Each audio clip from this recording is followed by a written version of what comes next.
Welcome to the deep dive.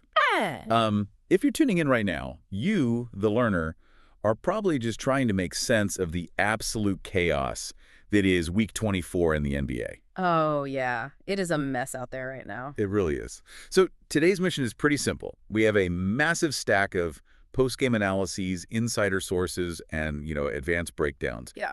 We are going to dissect the underlying mechanics of what is happening across the league. Right, because for a casual NBA fan, this final stretch of the season can be super confusing. Oh, completely. Like, you turn on the TV and some teams are playing Game 7 of the finals, and others are they look like they're actively trying to throw the game. Yeah, exactly. Some teams are clawing for their playoff lives, while others are putting on the most blatant displays of intentional losing we've ever seen. So we're going to cut through all that noise today, show you exactly who is competing, who is folding, and why it actually matters. Yeah, it's going to be a fun one. Okay, let's unpack this. I want to start with the Western Conference seeding bloodbath. Oh, the Blazers and Clippers. Yes. The Portland Trail Blazers just leapfrogged the LA Clippers. They dominated them, 116-97. Huge game. Just an incredibly important win for them. It really is. I mean, it puts Portland just one win away from securing the 8th seed. And, getting that 8th seed is everything because it means you get 2 chances to win one play-in game. Exactly. Avoiding that 9-10 single elimination trap is massive. But the way Portland won this game was just staggering. The fourth quarter, right. Yeah, the fourth quarter, it was a complete collapse by the Clippers. I mean, LA was actually leading 88-86 going into the fourth. Right. But then Portland just flips a switch. They go on this massive run and outscore LA 30-13 in the final period. 30-13 against a veteran team. I know. You don't just do that by wanting it more. Portland's defense just completely disrupted their offensive flow. Well, and that brings up Kawhi. How does a Hall of Famer like Kawhi Leonard just disappear with only 3 shots in a must-win fourth quarter? It's like watching a balloon slowly deflate when you need it to pop. That's a great way to put it. It really comes down to the difference in hunger between the two teams. Yeah. Yeah, I mean, the Blazers played with this physical desperation. They are a young team, right? They want to feel the postseason. They were flying around the court. Yeah, the Clippers. The Clippers just looked old. They looked slow. They totally lacked the aggression you need to close out a high-stakes game like that. Plus, Kyrie showed some pretty poor effort on a crucial 50-50 loose ball late in the game. Wow. Yeah, you just didn't expect that from him. He finished with 24 overall points, but only 4 in that fourth quarter. Right. Meanwhile, on the other side, Deni Avdija was putting on a clinic. 35 points total. He was definitely the best player on the floor. But his scoring was so weird. He dropped 16 points in a highly aggressive first quarter, right? Yeah. Then he goes totally quiet, like disappears, and then drops 15 in the final period, including that clutch three-pointer. Yeah, it's mismatch hunting. In the first quarter, he exploited their initial defense. Then the Clippers adjusted. But in the fourth quarter, when those older Clippers players got tired, Portland pushed the pace and Deni capitalized. Incredible. Oh, and we have to mention Portland's defense.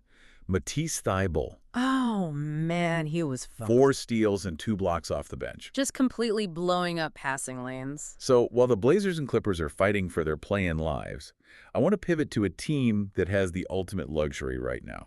The Lakers? Yep, the Lakers. They have security. They just blew out a heavily depleted Phoenix Suns team, 101-73. And, I mean, heavily depleted. The Suns were missing Devin Booker, Jalen Green, and Jordan Goodwin. Basically a skeleton crew. Yeah, but the Lakers took care of business. That win clinches home court advantage for them in the first round. Which guarantees them no worse than the 4th seed. Exactly. And it secures a 50-plus win season. Which is wild. And LeBron James, at his advanced age, is still just dominating. 28 points, 12 assists, and 6 rebounds in only 32 minutes. He's defying physics at this point. But, what really stood out in the sources was the focus on Coach J.J. Redick. Oh, yeah. The empathy stuff. Right. The sources highlighted how empathetic he was. He actively gathered information from his players, recognized the emotional toll of this grueling season, and he just chose not to run too hot. After all those tense moments earlier in the year, he kind of pulled back. Yeah, he understood the context. It's a huge tactical advantage to manage your team's physical and mental load in Week 24. But that brings up a really interesting debate from the sources. So Sunday's game against the Jazz is now virtually meaningless for the Lakers' standings. Right. It doesn't matter. So people are debating whether they should rest their stars or get game reps for returning players. because Marcus Smart just came back, and he looks sharp. 7 assists in 18 minutes. Yeah, he looks really good. But if you're the Lakers, isn't resting your stars a double-edged sword? I'd argue that keeping the momentum going and letting guys like Marcus Smart build chemistry is way more valuable than a day off on the bench. I mean, tactically, you're absolutely right. The playoffs are all about rhythm. Exactly. Those reps matter so much right now. Getting Marcus Smart used to the rotations again, building that half-court chemistry, it's crucial. You don't want to step into game one totally cold. Right.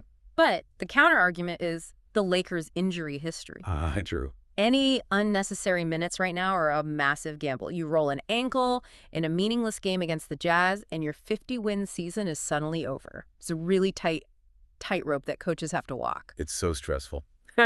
But speaking of stress, let's completely pivot away from the Lakers and their luxury of 50 wins. Let's go to the absolute basement of the NBA. Yes, where teams are literally running away from victories as fast as possible to improve their draft lottery odds. The Memphis Grizzlies. Oh, the Tank Bowl. That's what they're calling it. They suffered a 147-101 blowout loss to the Utah Jazz. It was barely a basketball game, honestly. It was one of the most blatant tank jobs in NBA history. They only played 6 players for the entire game. 6. Yeah, they just ran a 6-man rotation for 48 minutes. This is like a rec league game where half your team had to go to a wedding, so you're just trying not to pass out. Sure. To bench a guy because he's scoring too much is wild. Wait, you're talking about the Derek Whitehead situation? Yes. Memphis recently signed him, and he accidentally played way too well. He scored 16 points in 14 minutes in the first half. And what did they do? They literally benched him for the entire third quarter. Just to ensure they wouldn't mount a comeback, they only put him back in when the game was hopelessly out of reach. I mean, it sounds insane to a casual fan, but if you look at the broader picture of NBA economics, it actually makes sense. How so? Because it feels so wrong. Well, the current system heavily incentivizes losing. Right now, Memphis is tied with Dallas for the 6th best lottery odds. Okay. The league just forces these teams to face an ugly reality. Getting a top 5 draft pick is a franchise-altering asset. From a business perspective, losing on purpose is often the smartest long-term decision a franchise can make. It's just wild that the system rewards you for actively not trying. Yeah, every win right now actually hurts their future. So I've got the Lakers cruising at the top, the Grizzlies running away from the ball at the bottom, but let's look at the middle ground, the Philadelphia 76ers. Oh, yeah. Somewhere between secured dominance and intentional losing is the desperate, injury-riddled fight of the Sixers. They managed to beat the Pacers 105-94. Which keeps their slim hopes of capturing the 6th seed alive. Right, and they really want to avoid that play-in tournament. But to actually get the 6th seed, they have to beat the Bucks on Sunday. Andy, both the Raptors and the Magic must lose. So they don't even control their own destiny. Exactly. But man, Tyrese Maxey, he was the absolute hero. 32 points. He was incredible, but it was scary to watch. The injuries. Yeah, 2 terrifying injury scares. First, he landed super hard on his left hand in the first half. And then in the third quarter, he tangled his right hand with Jay Huff. You could see him in so much pain. He just kept going, which they needed because the Sixers' shooting was abysmal. Oh my gosh, yes. The sources pointed out they shot 17% from 3.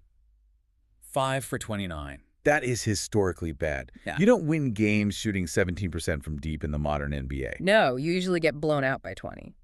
So how did they survive? Andre Drummond stepped up with pure bully ball. He grabbed 16 rebounds and scored 10 points. Just generating all those second chance points. Exactly. When your team is missing that many threes, there are a lot of long rebounds. Drummond was the only reason a team shooting that poorly from deep could survive. But here is the massive dark cloud over all of this. Joel Embiid. Yeah, medical update. The sources confirm he was discharged from a Houston hospital following surgery, and his optimistic recovery timeline is 2 to 4 weeks. Which basically makes it all but guaranteed he will miss the rest of the season. Right. So, with Embiid likely done for the year and the team shooting 17% from 3, how sustainable is this? Are they just fighting for the privilege of a quick first-round exit? Honestly, it's going to be really tough. Without Embiid's gravity, their margin for error is basically 0. But this is the ultimate test for Maxey. Without Embiid, it's all about establishing a culture of resilience. Maxey has to be the guy now. So, looking at all of this together, the Sixers fighting for their lives, the Lakers resting up, the Grizzlies benching guys for scoring, It really points to one glaring reality about the modern NBA. Yeah, the sources explicitly point this out. There are currently two completely different NBAs happening at the exact same time. On one side, you have the competing teams. The Lakers, the Blazers, the Sixers, the Knicks clenching the 3 seed. They are playing high-stakes, physical, playoff intensity basketball. Right. And on the other side, you have the tanking teams. The Grizzlies, the Wizards, securing the absolute worst record, the Jazz. Playing basketball that is basically unrecognizable. Literally, by the end of the season, 5 different teams might finish with 60 or more losses. It's crazy. So here's where it's really interesting. Think about the play-in tournament. Wasn't that supposed to fix tanking? That was the idea, yeah. But it seems it just made the middle highly competitive while condensing the tanking to an extreme level at the very bottom. That's a perfect way to describe it. The NBA has essentially polarized. Yeah. Teams are either all in for a championship or they're completely gutting their rosters for a top 5 draft pick. There's no in-between anymore. Exactly. There is no longer an acceptable middle ground in the NBA ecosystem. You are either trying to win it all or trying to lose it all. Which is just a wild place for the league to be in. It really is. And, it leaves you with a really provocative question to ponder over the summer. What's that? What happens to the integrity of the league when the lottery balls don't reward these blatant tanking displays? Like, does the karma of the basketball gods eventually punish teams that disrespect the game by playing 6-man rosters? Ooh, the karma of the basketball gods. I like that. We will have to wait and see how the lottery shapes out. But for now, that is all the time we have for today's deep dive. Thank you for listening. Davis, please comment. Davis, Al, like, subscribe if you're on YouTube. Spotify, please leave 5-star review. It will help the channel grow. Until next time, please check our previous episodes.